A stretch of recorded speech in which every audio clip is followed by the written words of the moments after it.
A little girl sat alone beneath the rusted swing set, hugging a worn-out bunny, eyes red with silent tears. A millionaire CEO seeking escape paused, then knelt beside her. That one moment, quiet and raw, sparked a healing neither of them saw coming. Jacob Foster had built a world so perfectly controlled, it was almost sterile. His penthouse was perched high above the city, glass walls reflecting the pale blue of a spring morning. On his kitchen table, a mug of coffee sat untouched, its surface gone cold hours ago. He stared at it, feeling the same chill inside himself. It was Easter weekend. His phone, face down beside the mug, buzzed every few seconds. "Happy holiday!" from the CFO. Warm wishes from the board. A handful of half-hearted messages from acquaintances, all loaded with exclamation points and zero sincerity.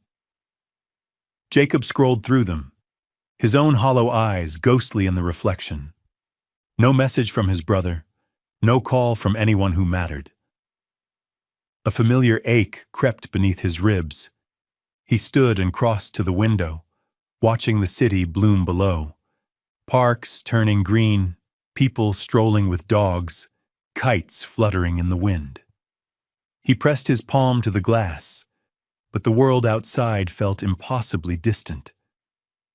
Closing his office door behind him, he decided to walk instead of summoning his car.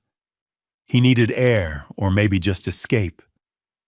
Crestwood Park was waking up for spring, the air bright with the scent of fresh-cut grass and lilacs, but Jacob noticed none of it.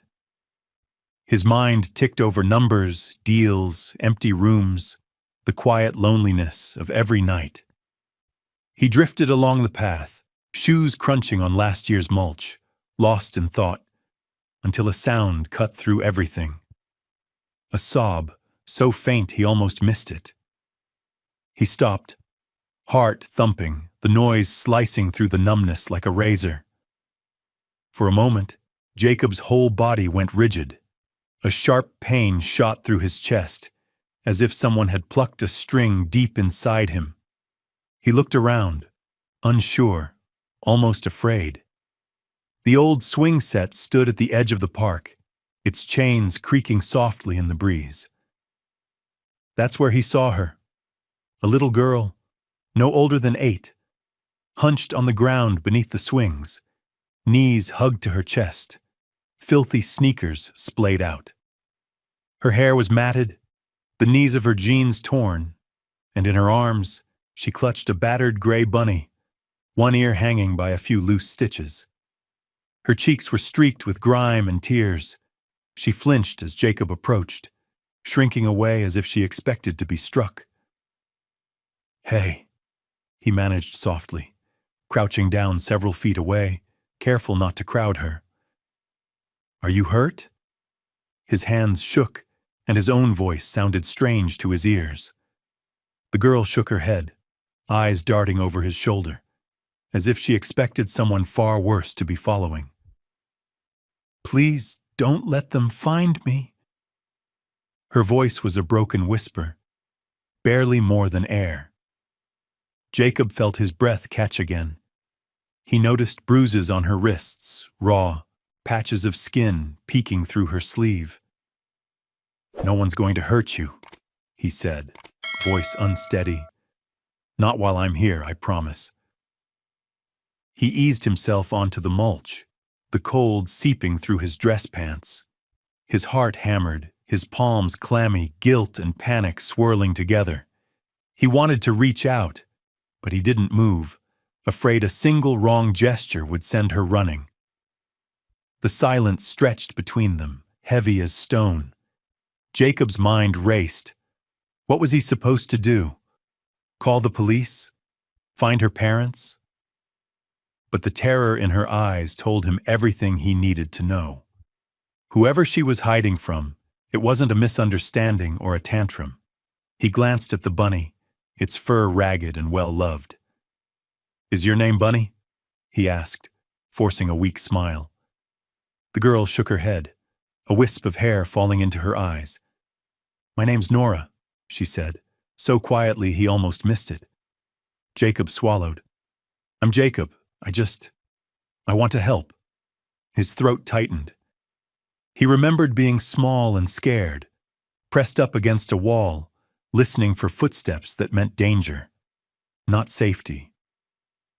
Nora didn't answer. She just stared at him with wide, haunted eyes, the beginnings of hope flickering beneath the fear. For a long while, neither of them moved. Above them, sunlight filtered through budding leaves, dappling the swing set in soft gold. Jacob looked at Nora, at the bruises, the trembling shoulders, the desperate grip on the stuffed animal, and something inside him shifted.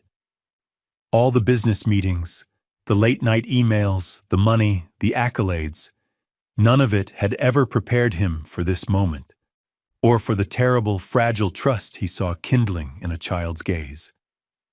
He glanced around, scanning the park for threats, for anyone watching. He shifted a little closer, hands still open and empty. "I won't let anyone take you," he said, quieter now. "I swear, Nora. Not while I'm here." For the first time, Nora looked at him, really looked, and nodded, just barely. Her eyes glistened with something like hope. Jacob sat back, letting himself breathe, the scent of earth and grass suddenly sharp and real. For the first time in years, he felt the world tilt, the possibility of change hanging in the air between them, as fragile and terrifying as a little girl's trust. Jacob walked briskly along the edge of Crestwood Park, his heart pounding far harder than any boardroom standoff. In his hand, he clutched a $5 bill meant for the sandwich shop on the corner. But every reflection in a passing window, each family, every pair of laughing children, seemed to wear Nora's haunted eyes. The sound of her sobs didn't fade as he left the swing set. They echoed in his head, sharp as broken glass. He found himself looking over his shoulder, half expecting to see her cowering in every shadow. It was as if the park, once a place of spring renewal, had become haunted by her presence. When he reached the sandwich shop, the smells of yeast and warm bread did nothing for his appetite. The woman behind the counter looked at him expectantly. "For here or to go?" He hesitated, nearly forgetting why he was there. "To go," he answered, his voice rougher than usual.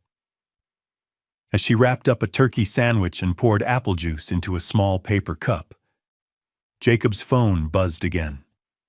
This time, it was Ethan, his attorney, flashing on the screen. He answered in a low voice, stepping into a quiet alcove. "Ethan, I need your advice, now." The attorney was quick to pick up on Jacob's urgency. "Jacob, what's going on? You sound off." Jacob inhaled, steadying himself. "I found a little girl in the park. She's hurt, scared. She's hiding from someone. I think it's bad, Ethan." A long pause. "Are you with her now?" "I'm getting her food. I'll be back in a minute." "Listen to me," Ethan said, tone suddenly stern. "This is a legal nightmare waiting to happen. You're not her guardian. If you intervene—" Jacob cut him off, voice fierce. "I can't just leave her, Ethan. She's terrified. I think she's been hurt. What would you do?" Another silence. Then, "If you're asking me as a lawyer, I'll tell you to walk away and call the police. If you're asking me as your friend, just be careful. This could ruin you, Jacob. Your career, your reputation. Don't play hero." Jacob's hand tightened around the sandwich bag. "Yeah, I hear you." He hung up, pulse racing, mind whirring. In his life, comfort and control had always been the rules. Suddenly he was risking both for a child he didn't know, for a girl whose bruised face refused to leave his mind. Returning to the swing set, Jacob's steps slowed. Nora hadn't moved. She sat hunched, arms still locked around her bunny, eyes flickering up as he approached. He handed her the sandwich and juice, crouching again at a safe distance. Nora eyed the food suspiciously. Her hands shook as she unwrapped the sandwich, and instead of wolfing it down, she tore it gently in half, placing one piece before her bunny. For a moment, Jacob was struck silent by the gesture, a ritual of care, a longing for comfort she couldn't voice. "You're not hungry?" he asked quietly. Nora shook her head, eyes never leaving the bunny's face. "Bunny gets lonely too," she said, so soft he almost missed it. Jacob's chest tightened.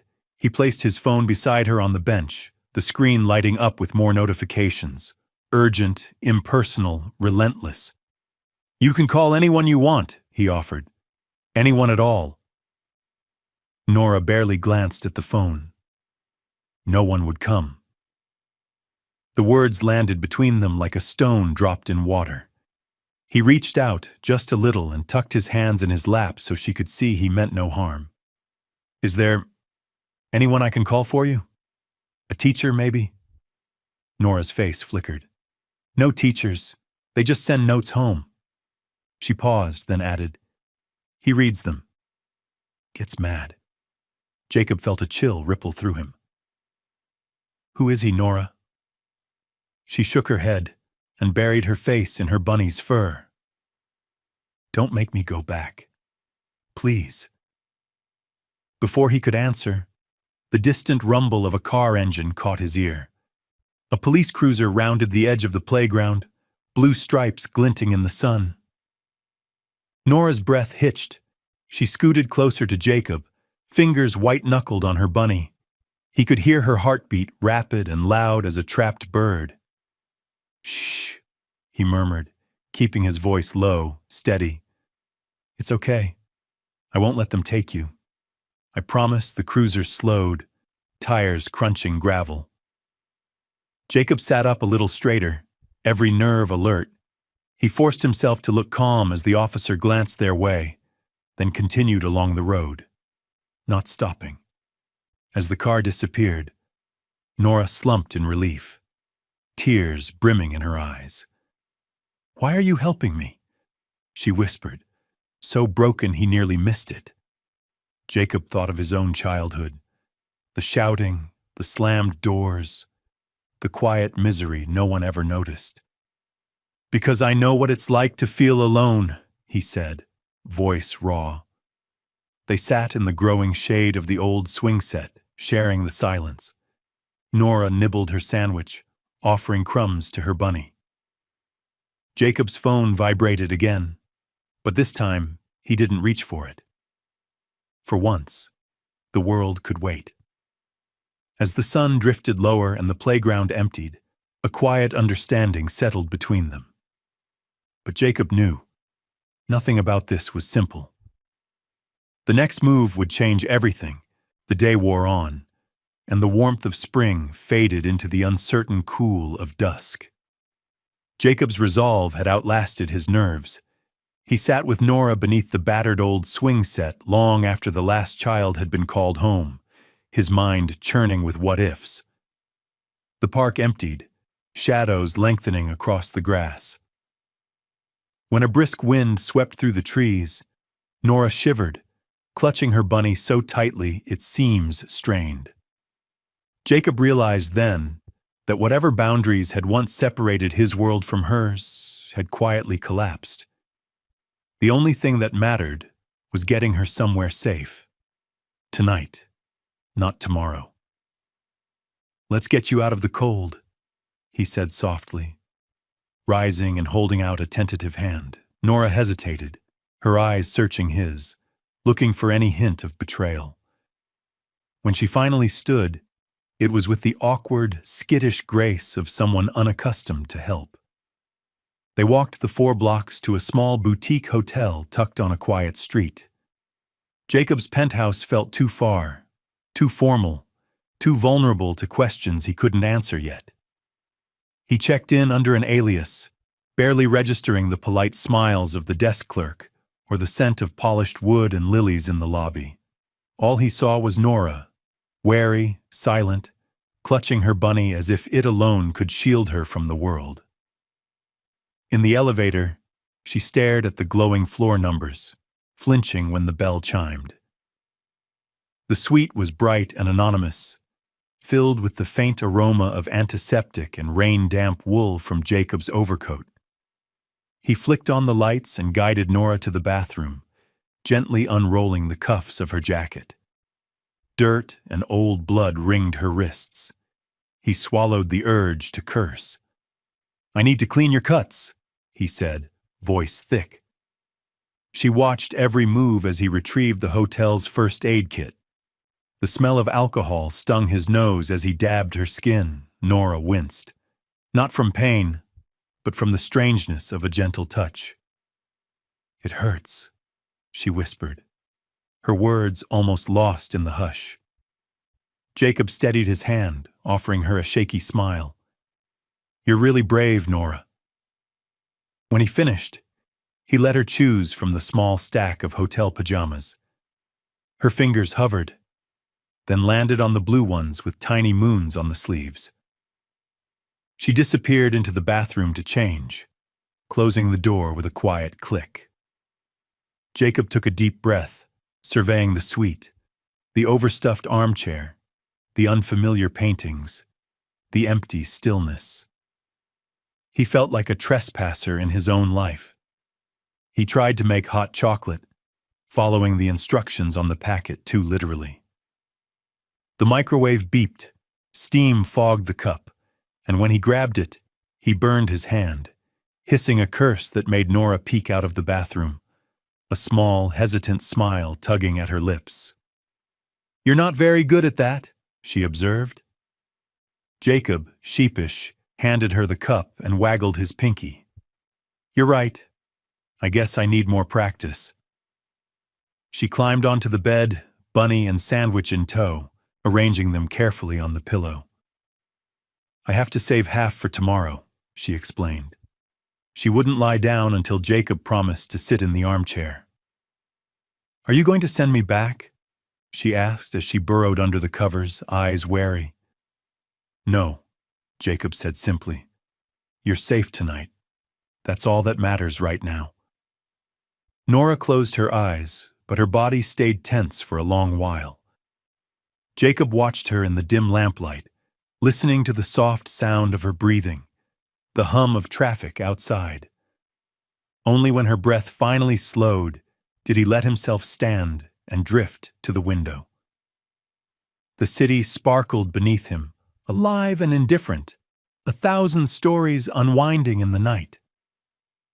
He leaned his forehead to the cool glass, feeling the contrast between the chaos below and the fragile calm inside this room. For the first time in years, he didn't want to go back to his own world. He was an imposter here, yes, but he was also somehow needed.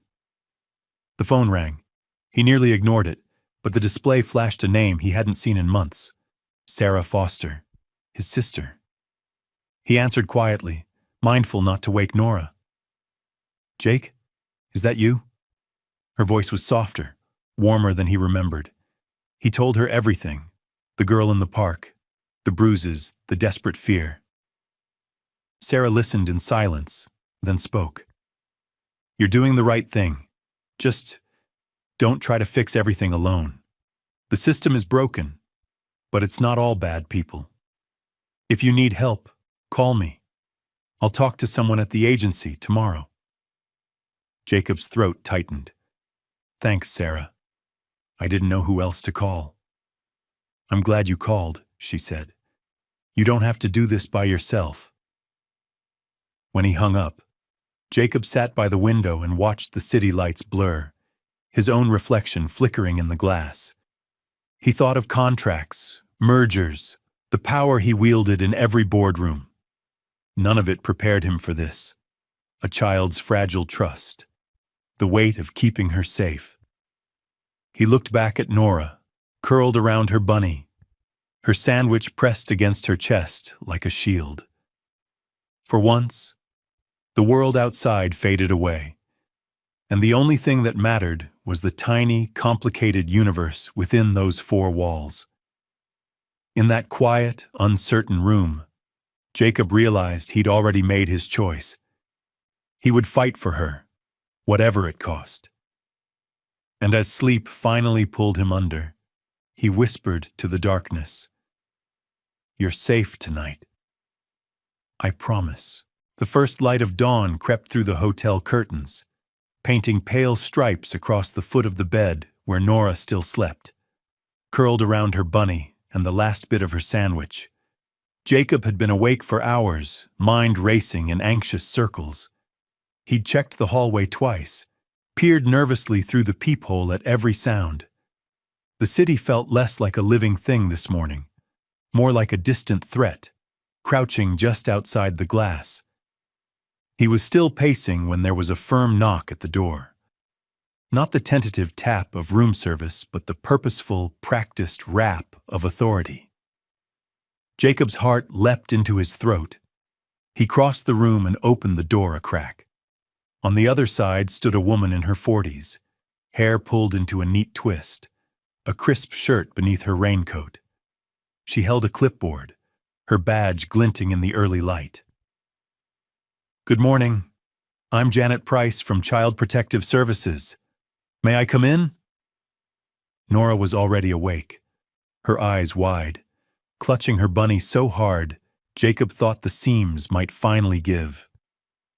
She scrambled off the bed and pressed herself against his side, her small fingers locking around his sleeve with desperate strength. "Please," she whispered. "Don't let them take me." Jacob forced himself to breathe. "It's okay, Nora. I'm here." He turned to Janet and nodded, letting her in. She moved efficiently, her gaze sweeping over the room, the disheveled bed, the empty cocoa mug, the first aid kit still open on the nightstand. She knelt down, putting herself at Nora's eye level. "Hi, sweetheart. I heard you had a rough night. I just want to make sure you're safe." Her voice was gentle, but Nora shook her head, inching closer to Jacob. Janet's eyes flicked to him, professional and wary. "Can we talk outside for a moment, Mr. Foster?" Jacob hesitated, but Nora's grip only tightened. "I won't leave her alone," he said. "Not after what she's been through." Janet nodded, not arguing. "I understand. I do. But I have to follow protocol. I need to know how she ended up here." Jacob explained as much as he could, finding Nora at the park, seeing the bruises, hearing the fear in her voice. He left out the rawer pieces, the ugly details he only guessed at. Janet listened, scribbling notes, her expression grave. "Did you contact the police?" "I called my lawyer," Jacob admitted. "I wasn't sure what to do. I couldn't leave her there." Janet nodded. "I appreciate that you acted, but this will get complicated, Mr. Foster. You're not family. You're not her legal guardian. I'll need to take her for a full evaluation at the agency." Nora whimpered, eyes filling with panic. "No, don't make me go." She buried her face in Jacob's coat, trembling so hard he felt it through every layer of fabric. Janet sighed, her voice softer. "Let's compromise. I'll call a trauma specialist. She can stay with you while we wait, but the next steps are out of my hands." As Janet stepped outside to make calls, Jacob knelt beside Nora, trying to steady his own shaking hands. "It's okay, Nora. I won't let them send you anywhere you don't want to go. We're going to get through this together. I promise." She nodded, sniffling, her grip never loosening. When Janet returned, she found them like that, two people holding onto each other like lifelines. The specialist arrived an hour later. Dr. Simone, a soft-spoken woman who carried a tote bag filled with coloring books and crayons instead of medical charts. She greeted Nora with a smile and a gentle, Can I sit with you? After some coaxing, Nora allowed her to look at the bruises, to ask questions in a voice so calm it almost lulled Jacob into believing this was just another morning. Dr. Simone's evaluation was careful, not rushed. She asked Nora about her favorite colors, her bunny's name, what she liked for breakfast. Only after Nora started drawing, a clumsy rainbow, a house with crooked windows, did the real answers start to slip out. Sometimes, when he's mad, he yells at Mom, Nora said quietly. Sometimes he grabs me. I tried to tell, but no one listens. They always send me back. Janet watched, her eyes suspiciously bright. She made another series of calls. Meanwhile, Jacob kept busy in small ways. He bought Nora new pajamas from the hotel shop, fumbled his way through another attempt at hot cocoa, and read her a story about a family of ducks who find a new pond. Every gesture was awkward, but Nora didn't seem to mind. She followed him with her gaze, shadowing his every move, as if afraid he might vanish if she looked away. His phone rang twice, first a board member, then his assistant, each call more urgent than the last. He ignored them all. His focus narrowed to the small acts of care. Brushing tangles from Nora's hair, drawing warm baths, searching YouTube for bedtime lullabies. The more he did, the more his own world, meetings, contracts, his fortress of certainty, felt like a distant memory. Late that afternoon, Janet returned with news. She'll remain in your care, pending a full investigation. It's temporary, but for now, you're the safest place for her. Relief flooded through Jacob. Nora released a shaky breath, sagging against him. Who do you trust, Nora? Janet asked, clipboard poised. Nora didn't hesitate. She reached for Jacob's hand, squeezing it with quiet certainty. Just him. The sun was setting outside, throwing golden light across the messy bed, the mug of cocoa, the coloring books strewn across the rug. Janet packed up her papers. We'll check in again soon. Don't go anywhere. She offered Jacob a small, knowing smile before she left. You're doing good. When the door closed, Jacob finally allowed himself to breathe. The stakes hadn't lessened, but for the first time since he'd found Nora, the fear didn't feel quite so suffocating. He tucked her in, switching off the lamp, and sat in the armchair nearby, watching the city turn to stars outside the window. He knew tomorrow would bring more questions, more battles, but tonight, Nora was safe, and that was enough. The days that followed settled into a new kind of rhythm, nothing like the routines Jacob Foster was used to. His luxury apartment, once a showcase of modern minimalism, was slowly invaded by the beautiful chaos of childhood. Crayons rolling under glass tables, Nora's drawings taped to the refrigerator, a parade of mismatched socks left in odd corners. Every morning began with the sound of Nora humming off-key in the bathroom, or quietly narrating stories to her bunny as she dressed herself in the oversized pajamas Jacob had bought at the hotel. For the first time in years, Jacob's space felt alive, even if it was unrecognizable. His board was livid, missed calls stacked up. Emails with subject lines in all caps filled his inbox. He silenced his phone. The world of quarterly reports and negotiations receding with every day spent trying to keep Nora safe. The only alerts he paid attention to were from his sister, Sarah, who checked in each night with gentle encouragement and practical advice. Don't let them wear you down, she reminded him. You're doing something real for once. Nora bloomed in tiny increments. At first, she followed Jacob from room to room, eyes wary, hands never far from her bunny. But after a few nights, she started making her own space, lining up her drawings on the kitchen window, asking if she could help stir the oatmeal in the mornings. curling up with a book and a blanket, while Jacob tried, and failed, to work at his desk.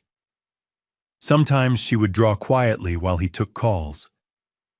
Once he looked up to find she had drawn the old swing set from the park.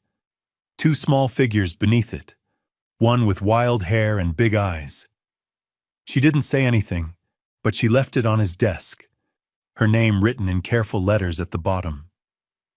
He stared at it for a long time, his heart twisting. But life in the apartment was not all quiet laughter and second chances. The shadows from Nora's old world crept closer each day.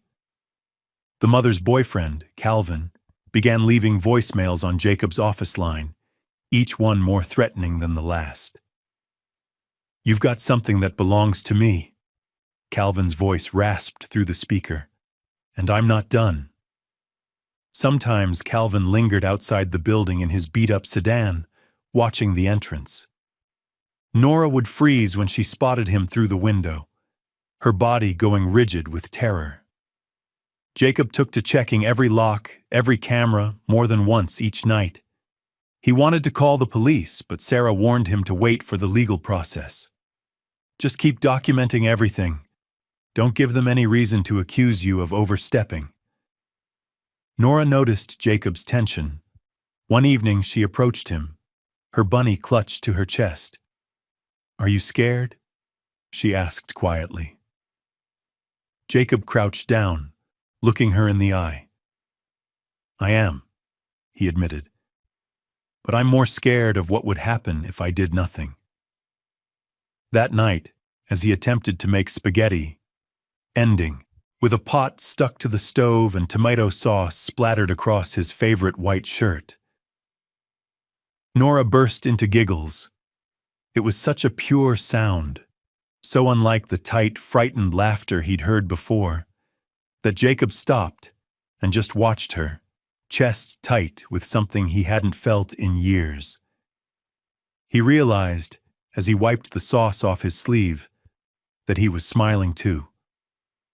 Their peace was shattered when CPS called for an urgent visit. "We've received a report," the woman on the phone intoned, "that Mr. Foster may have unlawfully abducted the child in his care." Jacob's hands shook as he hung up. He glanced at Nora, who had sensed the tension in the room and now stood silently in the doorway, her bunny held like a shield.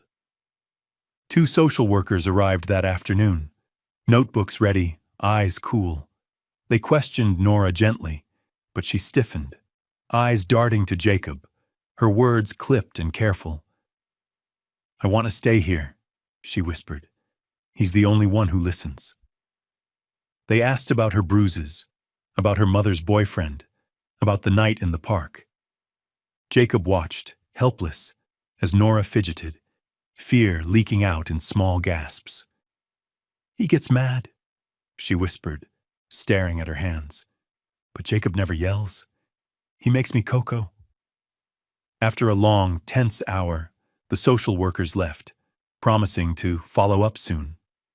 Jacob sat on the floor with Nora, feeling defeated. "Did I do something wrong?" he asked, voice hoarse. Nora shook her head, silent tears slipping down her cheeks. She pulled her swing set drawing from the desk and pressed it into his hand. "You found me," she whispered. "That's not wrong." Later, when the apartment was quiet, Jacob noticed something new. On the sleeve of his best shirt, crisp and starched, once a badge of control, was a smear of blue watercolor. Nora must have brushed against him with paint on her hands.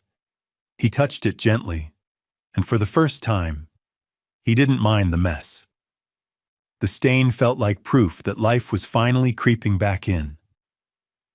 That night, as Nora slept in her new room, her drawings taped everywhere, a stuffed sunflower propped on her pillow. Jacob stood at the window, watching the city lights blink and blur. He knew the fight wasn't over. Calvin was still out there, and the world was waiting to judge. But in this small, sunlit space, for the first time, Jacob believed that maybe, just maybe, he was exactly where he was supposed to be. The city was cloaked in gray as Jacob Foster walked up the courthouse steps, Nora's swing set drawing folded carefully in his pocket. The old building loomed, its stone pillars streaked with rain, promising little warmth or comfort. Inside, the air crackled with tension. The voices of attorneys, the rustle of paperwork, the metallic echo of doors slamming shut. Nora wasn't by his side. She waited with Dr. Simone in a quiet room down the hall, safe from the stares and whispers. Still, Jacob felt the weight of her trust, pressing down on him with every step. Across the aisle sat Calvin, his mother's boyfriend, hair slicked back, wearing a suit that looked borrowed and ill-fitting. Calvin wore a smirk that made Jacob's skin crawl. At his side, Nora's mother hunched in her seat, face drawn, hands twisting the strap of her purse until her knuckles turned white. She looked at everyone but Jacob. Jacob's attorney opened the case with a quiet confidence. He spoke of Nora's bruises, the night in the park, the string of voicemails and threats. As he played the recordings for the judge, Calvin glared at Jacob, jaw flexing, eyes full of silent threats. But it was when Nora's mother took the stand that the true storm broke. She tried, at first, to defend Calvin. Her voice shook, recounting how things got out of hand sometimes, but insisting he meant no harm. Under cross-examination, though, the facade slipped. Faced with medical records, photos of Nora's injuries, and the testimony of neighbors who had heard the shouting and crying through thin apartment walls, she broke. Tears streamed down her face. "I'm sorry," she choked. "I should have listened. I should have kept her safe." It was the sound of a mother's denial finally shattering. Van's turn came. He swaggered to the stand, lying with the easy charm of someone who thought he'd never be caught. He blamed Nora for acting out, sneered at Jacob for stealing her. But when the attorney pressed harder, asking about nights he left Nora locked in the closet, the bruises, the hospital visit, Calvin's patience snapped. Rage flickered in his eyes, his answers turning defensive, his voice rising. She was a brat, always crying, always running off. What was I supposed to do? In that moment, the courtroom air thickened, everyone recognizing the ugly truth. This man wasn't just cruel, he was dangerous. The judge's face hardened as she listened to Calvin's outburst. Then, it was Nora's turn. She entered, clutching her bunny and her drawing, looking impossibly small in the vast room. Dr. Simone stayed by her side, but Nora walked to the witness chair on her own. Her voice trembled, but her words were steady as she spoke. She described the nights hiding under the bed, the way Calvin shouted at her mother, the times he yanked her arm so hard it left marks. She held up her swing set drawing for the judge to see. "This is where I hid," she said. "I didn't want anyone to find me." Silence settled like a blanket over the room. Calvin glared, but even he looked suddenly deflated. Nora's mother covered her face and sobbed quietly. Jacob's sister, Sarah, gave expert testimony on trauma, explaining the signs that Nora had exhibited: the jumpiness, the fear of authority, the hunger for safety. Every word seemed to carve a new path through the judge's doubt. The judge spoke at last, her voice steel-edged and resolute. She addressed Calvin directly. "You are to have no contact with Nora. Effective immediately. You are under arrest for child endangerment and assault." The bailiff stepped forward, snapping handcuffs on Calvin's wrists as he exploded in protest, cursing and spitting as he was dragged from the courtroom. Jacob, sitting at the plaintiff's table, felt Nora's gaze find him across the room. He stood and met her, dropping to one knee. She was shaking, tears on her cheeks, but a smile breaking through. A smile of relief, of something like hope. He hugged her, both of them trembling. Jacob let his own tears fall, not from pain, but from the fierce relief of knowing it was finally over. Nora's mother, broken but finally honest, was ordered into mandatory counseling and stripped of custody until she could prove she was stable and safe. The judge signed the paperwork granting Jacob temporary guardianship, with the clear understanding that this was only the first step toward making Nora's safety permanent. Outside the courthouse, the rain had faded. Nora tugged at Jacob's sleeve as they stepped into the gray light. "He can't find me under the swing anymore. Right, Jacob?" He crouched, meeting her eyes at her level, voice steady. "No, sweetheart. No one will ever hurt you again." For the first time since he'd met her, the fear melted from Nora's face. She slipped her hand into his.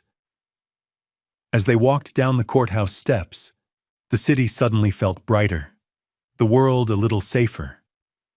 But Jacob knew this wasn't the end. It was, finally, a real beginning. After the storm of court, a strange new peace descended on Jacob Foster's world. The tension that had clung to him for weeks loosened, replaced by a slow, tentative hope. He moved Nora into his apartment for good, this time not as a secret or a temporary guest, but as family. The space that once echoed with silence now filled with the soft sounds of belonging. A cartoon theme song from the living room, the whir of the blender as Jacob tried to master Nora's favorite banana smoothie, and sometimes laughter that came bright and sudden, as if it still startled them both. Jacob helped Nora set up her new room at the far end of the hallway, making sure every piece was her choice. The walls, once bare, bloomed with color. Her drawings, now displayed with pride, filled every inch. There were rainbows and suns, the old swing set in the park, and in the center, a bright yellow sunflower painted with bold strokes. She lined her books carefully on the shelf, arranged her teddy bears by size on her bed, and smoothed out her star-patterned blanket with a care that made Jacob's throat ache. It wasn't just a room. It was a declaration. This was her home. They built new routines. Mornings began with Nora trailing into the kitchen, hair tangled, feet cold, asking for pancakes. Jacob, determined to be the father she needed, learned to flip pancakes, sometimes burning them, sometimes perfect. On Saturdays, they ventured out to the farmer's market, Nora clutching Jacob's hand and picking out apples with the gravitas of a professional chef. Each outing, each small act, stitched them closer together. One quiet afternoon, Jacob sat at the dining table, a thick stack of legal documents before him. His hand trembled as he signed his name on the adoption papers. It was not a gesture of rescue, he realized, but of faith, a promise to build a future out of all the pieces left behind. When he handed Nora the pen to add her own careful signature to the "I want to be adopted" line, she looked up, eyes shining. "Does this mean I'm really yours?" she asked, voice smaller than usual. Jacob smiled and nodded. "Yes, it means we're a family now." Her joy was shy, but it filled the room. The past wasn't erased, but it softened. A short letter arrived from Nora's mother, now deep in therapy and beginning to face her own guilt. The words were hesitant, but genuine. "I am so sorry. I hope you can forgive me." Jacob read the letter aloud, letting Nora decide whether she wanted to reply. For the first time, Nora didn't cry. "Maybe one day," she said quietly, folding the letter and tucking it away. Jacob's sister, Sarah, kept her promise to visit. She brought a gift, a potted sunflower for Nora's windowsill. The visit was awkward at first. Two adults wary after years of not knowing how to be siblings. But Sarah hugged Jacob long and tight, tears glimmering in her eyes. "You did good, Jake," she whispered. "You're not alone anymore." Over pancakes and silly stories, the old wounds in Jacob's family began to heal. Nora thrived in her new world. She started a new school, tentative but braver now, and soon brought home a friend from class. The apartment filled with the joyful chaos of sleepovers, popcorn on the rug, whispered secrets under blankets, crayon drawings of new adventures. Jacob watched, amazed, as Nora led her friend on a grand tour of her room, showing off the sunflower, the bookshelf, the swing set drawing now framed and hung with pride. "That's where Jacob found me," she explained, voice full of wonder. "That's where everything changed." One evening, just as the first warm days of spring pushed the city awake, Jacob and Nora planted the sunflower Sarah had brought. Nora pressed the seeds into the earth, her fingers caked with soil, her hair shining in the fading light. Jacob knelt beside her, feeling the sun on his back and hope rooting itself, quietly, in his heart. When the stars came out, Nora arranged her stuffed animals along the windowsill and hung the swing set drawing on the wall above her bed, taping a new one beside it, a bright, messy swirl of colors and light. She stood back, hands on her hips, and grinned at Jacob. "Now it really feels like home," she declared. For the first time, Jacob believed it too. He closed her door softly, leaving it cracked just a little, and sat in the living room, listening to the gentle rise and fall of Nora's breathing, the sound of a safe house settling for the night. The city blossomed into spring, each day a little brighter, a little softer. On a Saturday morning, sunlight poured through Jacob Foster's apartment, warming the hardwood floors and coaxing dust motes to dance in the beams. Nora's laughter drifted from her room. She was humming as she picked a dress, her voice stronger now, ringing with a confidence Jacob hadn't heard before. Today was a special day. Jacob had promised a picnic, a celebration not of endings, but of beginnings. They packed a basket with sandwiches, apples, and store-bought cookies dusted with rainbow sprinkles, Nora's favorite. Jacob's sister, Sarah, arrived just as they were tying Nora's shoelaces, bringing a bright blue kite and hugs that were a little less tentative, a little more real than before. Together, the three of them walked down to Crestwood Park, their steps easy, shoulders light. The park was the same place where so much had begun, where Jacob's world had cracked open and Nora's hope had taken its first trembling breath. The old swing set still stood beneath the budding oak trees, but today it gleamed with fresh paint, the result of a quiet donation Jacob had made to the city. Children's laughter echoed through the air. Nora darted ahead, her stuffed bunny swinging from her hand, and waited by the swings. Jacob smiled, feeling a familiar ache of gratitude. He walked over and let Nora push him on the swing, her giggles bubbling up as he pretended to struggle for balance. He held the chains, not out of fear, but joy. Sarah snapped photos, calling out encouragements. For a moment, Jacob was just a brother, a father, a man who had chosen to stay. Afterward, they spread their blanket under the wide branches. The afternoon was filled with small, ordinary magic.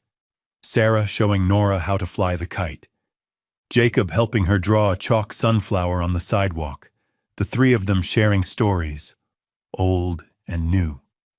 Nora glowed, her cheeks pink, her eyes alive. When a classmate from school spotted her, Nora waved shyly, and Jacob watched as she introduced herself with pride. "This is my dad, Jacob." Sarah pulled Jacob aside as the sun began to dip. She hugged him tightly. "You did good, Jacob. You really did." Her words weren't just approval. They were healing, a bridge built where loneliness once was. Later, as the sky blushed with sunset, they walked home hand in hand, Jacob, Nora, and Sarah, their shadows long on the path. Nora's bunny bounced with every step, and she squeezed Jacob's hand, anchoring herself in the new, solid certainty of his presence. That night, back at the apartment, Nora tucked her swing set drawing and her new sunflower chalk art above her bed. She snuggled under her star-patterned blanket, looking up at Jacob with shining eyes. "Do you think Bunny likes it here?" she whispered. Jacob smoothed her hair, heart swelling. "I think Bunny loves it here, just like I do." Nora hesitated, then reached out and hugged him, fiercely. "I'm glad you found me," she said, voice trembling only a little. "I'm glad you stayed." Jacob kissed the top of her head. "Me too, Nora. Me too." He lingered in the doorway after she fell asleep, watching the gentle rise and fall of her breath, the safe, steady rhythm that marked the end of one journey and the beginning of another. He thought of everything that had led them here, the fear, the doubt, the risk, and how sometimes life's second chances arrive quietly, disguised as someone else's rescue. He understood now that he hadn't just saved Nora. She had saved him too. The next morning would bring chores and errands and maybe another pancake disaster. But tonight, their home was filled with peace. Outside, the city glimmered under a new moon, and inside, a little girl and her father, bound not by blood, but by choice, slept safe, their hearts finally whole. If this story touched your heart, even just a little, we invite you to stay with us. Because here at Restoring Tales, every story reminds us that love, kindness, and second chances still exist. There are more tales waiting, of resilience, of hope, and of quiet heroes among us. So if you believe in the healing power of love and the beauty of life's small moments, be sure to subscribe to Restoring Tales and turn on notifications, because the next story might be the one your heart's been waiting for. Thank you for watching, and we'll see you in the next story.